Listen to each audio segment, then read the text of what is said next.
প্ৰথমতে পঞ্চায়ত ইলেকশ্যনক লৈ পেলাই আমাৰ গোলকগঞ্জ সমষ্টি ধুবুৰী জিলাত মই প্ৰচাৰৰ কাৰণে আহিছিলোঁ। জিলা পৰিষদত এজন আমি ইতিমধ্যে জিকিছোঁ। ৰাইজৰ উৎসাহ উদ্দীপনা মোৰ মনত আহে যে অকল গোলকগঞ্জ নহয়, ধুবুৰী জিলাতে আমি ভাল ৰিজাল্ট এইবাৰ কৰিব পাৰিম। স্যাৰ, দেশদ্ৰোহীমূলক যি পোষ্ট ক্ৰমান্বয়ে দেখা গৈছে বিভিন্ন ঠাইত হৈছে। মইতো আজিয়ে কৈছোঁ যে যোনে পাকিস্তান জিন্দাবাদ বা দেশদ্ৰোহী পোষ্ট দিব, আইনৰ ৰাস্তা দি গৈ সিহঁতৰ চবৰে ঠেং ভাঙিব।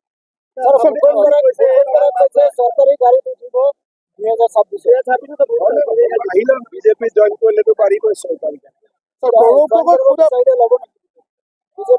লৈ ল'ম।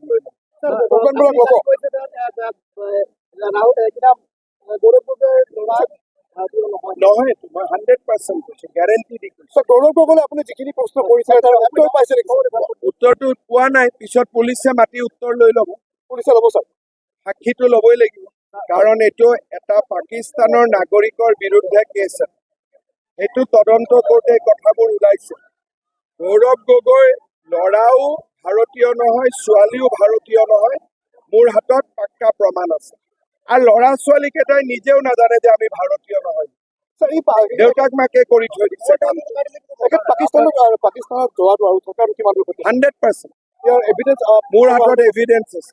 ইয়াৰ ভিতৰত কিবা কৰিব লাগে, অবৈধভাৱে গৈছে। এতিয়া আমি চাই আছো 15 দিন কি কৰি আছিলে তাততো কোনো টুৰিজিম প্লেচ নাই, তাতেতো যি আছে সন্ত্ৰাসবাদীৰ আড্ডাই আছে।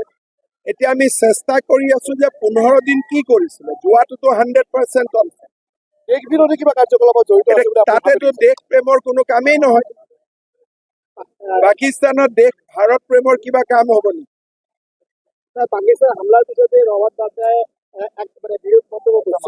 ৰবাৰ্ট বাদ্ৰাই হওক, গৌৰৱ গগৈয়ে হওক, এই গোটেইবিলাকে তেওঁলোকৰ ভাৰততকৈ পাকিস্তানৰ প্ৰতি চিন্তা বেছি। আৰু সেইকাৰণে কাৰো পোষ্টত পাকিস্তানক গালি পৰা আপোনালোকে নেদেখিব। চব মাজে মাজে লিখিব, ডাইৰেক্ট একো নিলিখে, চব মাজে মাজে। देखिए, बांग्लादेश मेरा नहीं लगता है कुछ कर पाएगा, लेकिन ठीक है, अगर कुछ करेगा तो दिखा जाए। এতিয়া আপোনালোকে মোক এইবিলাক কথা মই ইমানখিনি কোৱাৰ পিছত বাকীখিনিতো আপোনালোকে লিখিব লাগে, আপোনালোকে ক'ব লাগে। আপোনালোকে যদি নকয় তেতিয়াহ'লে আপোনালোককে মই সুধিব লাগিব আপোনালোক কি বুলি। মই